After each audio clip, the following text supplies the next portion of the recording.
వైజాగ్ వెళ్తుందా? వెళ్తుందెక్కు. IT destination కి వెళ్తుందా అన్నా? వెళ్తుందమ్మా, కూర్చో. మ్యాన్యుఫ్యాక్చరింగ్ డెస్టినేషన్ కి వెళ్తుందా? వెళ్తుందన్నా, కూర్చో.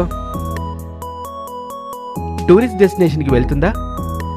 వెళ్తుంది తమ్ముడు, కూర్చో.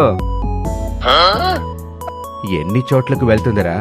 నేను వైజాగ్ అంటే ఎక్కమన్నా, ఆ అమ్మాయి ఐటీ డెస్టినేషన్ అంటే ఎక్కమన్నా, ఆ అన్న మ్యానుఫ్యాక్చరింగ్ డెస్టినేషన్ అంటే ఎక్కమన్నా, ఈ తమ్ముడు టూరిస్ట్ డెస్టినేషన్ అంటే ఎక్కమన్నా.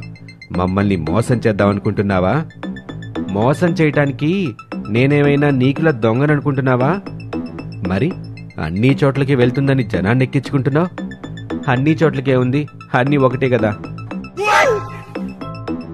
నువ్వుండన్నా, నువ్వు రాష్ట్రంలో ఉండవు కదా, అందుకే ఇక్కడ ఏం జరుగుతుందో నీకు పెద్దగా తెలీదు.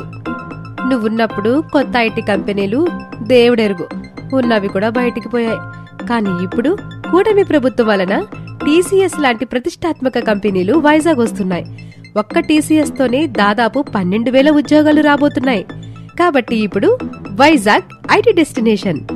నువ్వున్నప్పుడు వైజాగ్ స్టీల్ ప్లాంట్ మూతపడింది నీ చేతగానితనం వల్ల.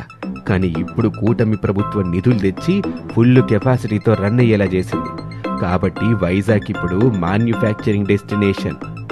నువ్వున్నప్పుడు రిషికొండ బీచ్ ని నాశనం చేసి దానికున్న బ్లూ ఫ్లాగ్ సర్టిఫికేషన్ దొబ్బేలా చేశావు. కానీ ఇప్పుడు కూటమి ప్రభుత్వం ఆ బీచ్ ని మళ్ళీ బ్లూ ఫ్లాగ్ సర్టిఫికేషన్ స్థాయిలో బాగు చేసి మళ్ళీ ఆ సర్టిఫికేషన్ తెచ్చింది. కాబట్టి ఇప్పుడు వైజాగ్ టూరిస్ట్ డెస్టినేషన్.